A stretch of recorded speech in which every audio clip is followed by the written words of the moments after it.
Hello everyone, and thank you for stopping by. So in this video, I'm going to be discussing how to play Predecessor in the late game. If you've been noticing a lot lately, a lot of times you'll be doing really good early on, but then your teammates will just let it slip in the end game and you end up losing the match that you should have won. So I'm going to do my best to give some tips and tricks on how to play in the late game, and I'm probably going to miss a lot of stuff, so feel free to mention in the comments anything that I missed. I think a lot of the problems with Predecessor lately we could be fixed by helping new players learn the game better and by giving advice to people that seem to be struggling and helping people just in general. With that being said, let's just jump right into it. So later on in the video, I'm going to have a map and I'm going to kind of draw out some stuff. But before we jump into that, I just kind of want to mention a few things beforehand. When you are playing in the late game or even at all during the game at all in Predecessor, there's a couple things you want to be sure that you're doing that can be even worse in the late game. The first thing is something I sound like a broken record on, is that you want to make sure that you have tainted items, especially if you are facing somebody like Countess or Chimera. These characters rely heavily on having a lot of health regen as well as life steal. So you want to be making sure that you get those tainted items. So what they do is they reduce the healing of a target for a certain amount of time by 40%. So that is something that you want to be making sure that your entire team has, so that when you get in team fights, especially in the late game, that you're able to reduce their healing and they're not unable to keep the fight going for as long and not get away as often, and their tanks aren't just continuously healing. And if they have a healer like Zinx, they'll be reducing that healing. Okay, the last thing that I want to mention that is item related is when you are maxed out and you have all the items that you can possibly buy, be sure to be buying tonics. For those of you that don't know, when you get to the late game, you can buy these tonics, which will give different abilities. This one right here gives you 30 physical power and 10% omnivamp for 5 minutes or until you die. And they cost 750 gold. So it's just kind of something that you can use your gold on once you're maxed out and you have nothing else to spend your gold on. And I see a lot of people that just forget to get these. And every 5 minutes, you should be going and buying another one, because like that is actually a really huge benefit for you, especially in the late game. And in the late game, when you're all maxed out, you and the enemy team, that is something that can really tip the scale in your balance. Okay, so the last thing that is general that you shouldn't be doing at all, but especially in the late game, is chasing kills and targeting people trying to get kills. I can honestly say that I'm the same way. I get really thirsty when I see somebody low that I've gotten low and they get away. It's super frustrating. But when you're going, especially in ranked, getting kills isn't important. It's winning the game. And a lot of times late game, you'll chase somebody down, or even just during a normal game, early game, if you chase somebody, you can run into their entire team and suddenly you're in a situation where you're going to die. And dying in any situation will set you back a lot. And looking towards the late game, if you die in the late game, there's times where you can be out of the game for 1.5 minutes to 2 minutes, and that can be really detrimental, and your team will be down a person. And if they get in a team fight, you being gone can really ruin the game for them, and they'll be dead. And a minute and a half is enough for somebody to take your inhibitor and core before you even come back to defend it. And actually, I did say that was the last thing, but another thing I want to say is having map awareness in the late game is even more important than having map awareness early game. I'll get into it more later on, but what I'm saying right now is if your team, you're noticing that your team is rotating into a team fight or going for an objective, you need to be making sure that you're doing that, making sure that your lane especially is pushed in the right place, that you're not about to lose a tower or inhibitor, and the core's not about to be hit. You want to be making sure you know what's going on the map at all times. You want to know where the enemy is. If the enemy's grouping up and they're going to come jump you, you want to be sure that you're paying attention to that. All right, so I got a map here in my trusty Paint app. So I'm going to try to draw you a picture here of what you should be doing in the late game. So for the sake of context, let's just say late game, all these towers are gone. Every tower. Our towers and their towers. Boom. They're gone. And let's say the enemy team is all grouped up and they're going around mopping up the lanes. And what they're trying to do is get kills. And if they can get you out of the game pretty early, then that's time that they can go and do stuff like objectives or just pushing lanes and trying to take an inhibitor. If you see the enemy team getting to a point where they're just running around in a pack, the only really counter that you can do to that is to go to, like, if they're attacking this lane over here, what you do is you go to this lane and you set up this lane. And what I mean by setting up this lane is you go there and you kill 1 or 2 minions. So if the minions are like right here and you have an equal amount of minions coming from this way and this way, what you do is you go here, kill 2 of their minions, just enough to give your minions team advantage, so that they go here and then they start pushing up. And what happens is more minions spawn. And I don't know the exact number of minions off the top of my head, but let's say there's 8 here, and then that's 8 versus 6. And then they fight, they take time to fight. So then you get 8 more, they get 8 more. And then overall, you have a team advantage. So they'll slowly push here. And then the longer you go, there'll be more minions. And you'll get a big group of minions, and they'll just push on their own to get this inhibitor. And what you do in the meantime is keep the enemy team occupied over here, fighting them, and hoping that they don't pay attention to this and let the minions just take the tower themselves. And if that doesn't work, all you can do is say they move over here to stop this lane. Then what you do is you go over here, do the same thing in this lane. And if they're doing it here, you can go over here and do the same thing in this lane. All you do is keep them moving, keep them from being able to take you out. And eventually, sometimes what they'll do is they'll stop being in a group, and one person will go over here to stop this, and you can go and jump them and get an early kill. And if you can get a kill, you'll have an advantage in a team fight if you want to do that. All right, so I got the map reset. Let's just keep these towers all down for now. And let's say the enemy team gets a couple of you killed, and they go and take this out, and then they go and take this out. So this is a temporary buff when it becomes to be Primal Fangtooth, and this is a temporary buff as well. But if they get both of these buffs at the same time, or either one, this becomes really hard for you to be able to fight them and to keep towers safe. So what you should do is, until this buff right here, at least this one's more important for like pushing lanes. Until this buff is gone, what your team should be doing is focusing on defending these. You should be making sure that these are not being taken. You shouldn't be worrying about pushing until that buff is gone, because what it does is it makes the minions hurt more, and they do more tower damage. They take less damage. It just buffs the minions when they're pushing. And so if you're not paying attention, you can lose an inhibitor and even your core sometimes pretty quickly. But now let's go on the flip side. Let's say you're pushing up these lanes. You got these lanes doing pretty good, and then you get a couple of enemies killed. Let's say you kill 2 out of 5 of them. What you should be doing is setting these lanes up so that they're going and they're putting pressure on these inhibitors. And then while the enemy team is busy defending, that is the time that you go and you start taking out Fangtooth or going for Prime. Because you want to be making sure your minions are keeping them distracted up here. Because in their mind, this is the most important thing. They want to make sure that these are being safe. So if these are under attack, you'll have plenty of time to go and take or Prime or Fangtooth, whichever one you want to go for, or both even. And if you're going for these too early when the enemy team is full, that leaves them time to come over and snipe it from you and be able to just steal it from you. And we all know that that's the worst thing ever that happens, is when you do all the damage on Orb Prime, then they come in and just smite it. That sucks. So you only want to be going for this in the right situation. And also, I do want to mention, let's undo a lot of this.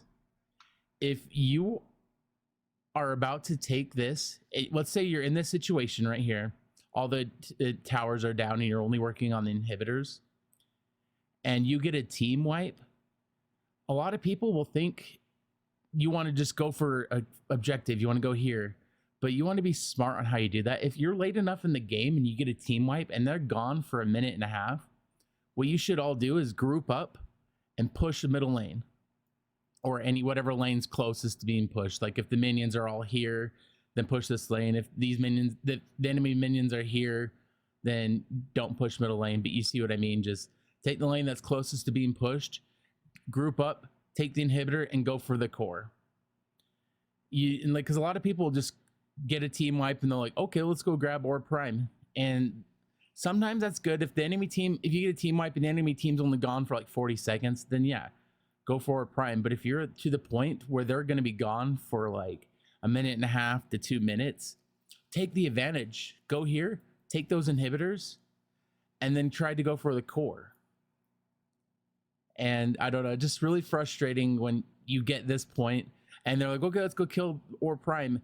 And if you do not succeed and you only take the inhibitor, that's fine. Because what you can then do is while they're trying to stop their core from being killed, then you can go for a prime. And like I said before, they'll be too busy trying to defend all of this to worry about what you're doing down here. All right, let's take a break from the maps for a minute and let's talk about team fights. In the late game, team fights is the most important thing that you can worry about and the thing that makes the most difference in the end.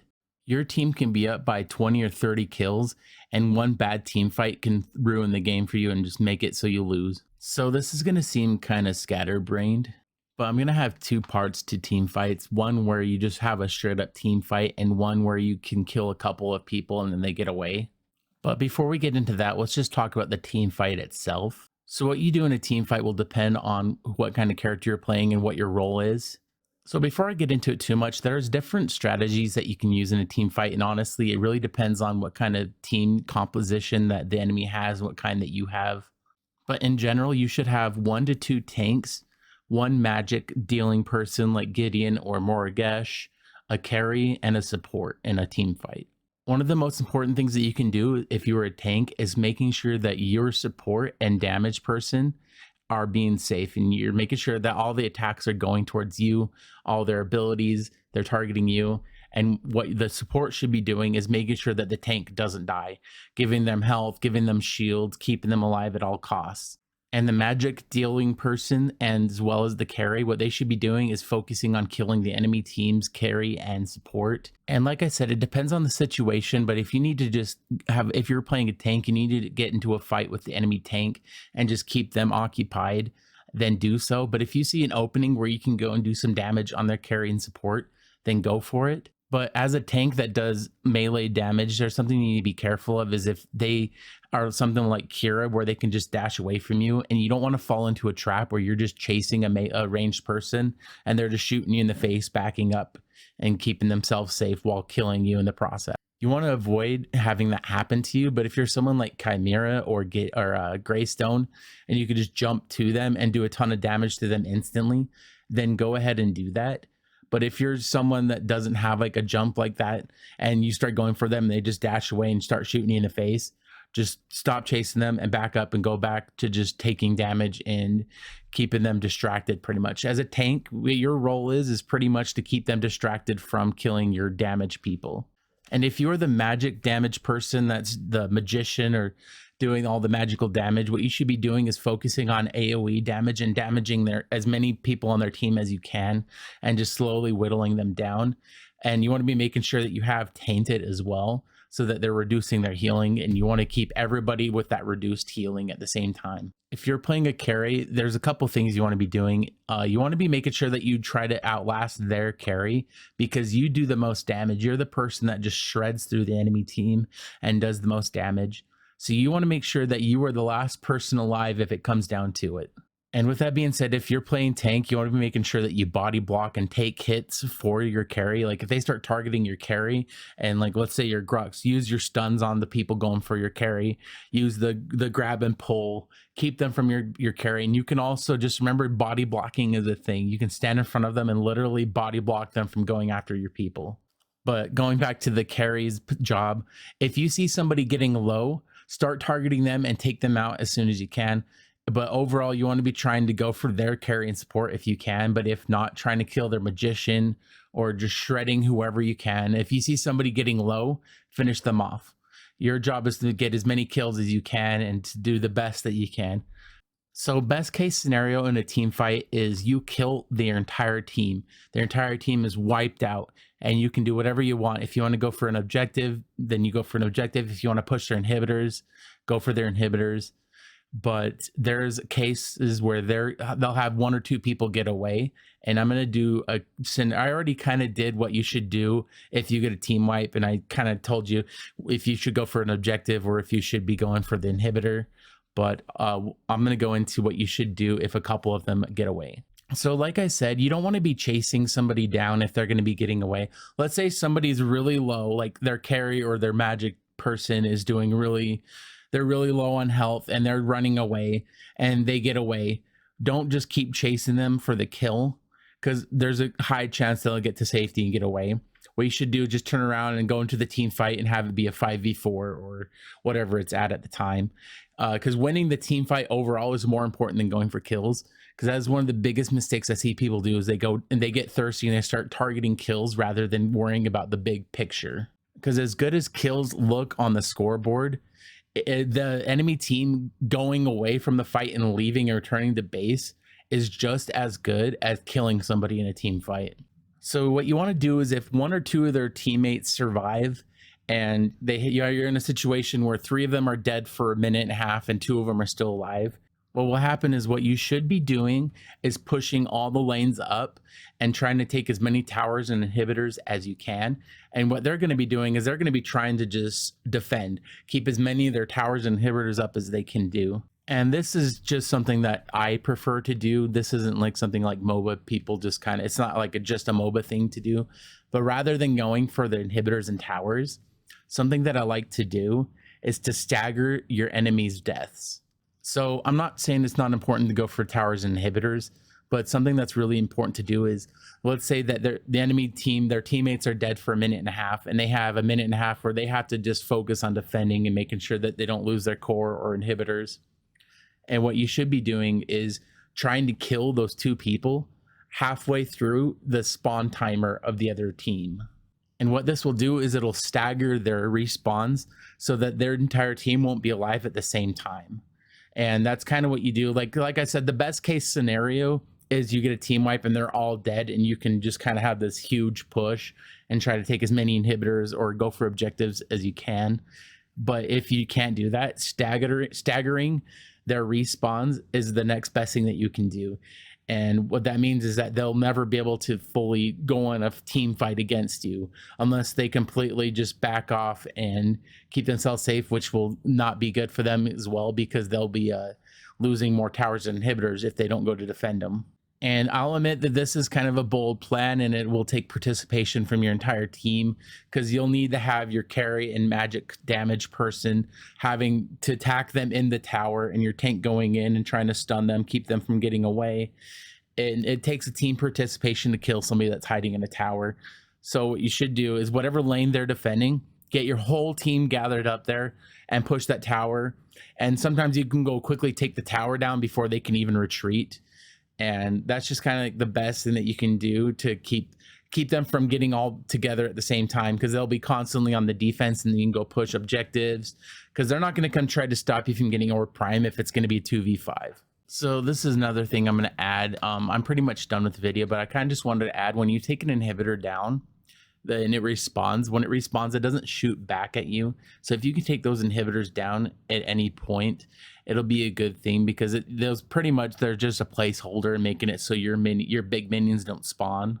That's why it's really important to go take an inhibitor whenever you get a chance, because even if you don't get a chance to take their core anytime soon, or the other lanes aren't as pushed up as your lane, it's still really good, because at any point you can just take down that tower without any effort really at all. All right, well, those are the biggest points that I wanted to make for playing in the late game. And there's going to be a lot of little things that I probably missed, but those are the biggest things you want to be focusing on. And like I said, go down in the comments and comment down below what you think I missed, or what other things that you think should be added, or your thoughts on what I brought up. And I'll be sure to pin any comments that mention something that I missed. And I don't take offense if I miss something, or you disagree with something I said, then feel free to mention that. And I'm always open to learning. Be sure to like the video and subscribe if you haven't, and send this to anybody you think that needs it. And we'll see you guys next time. Thanks.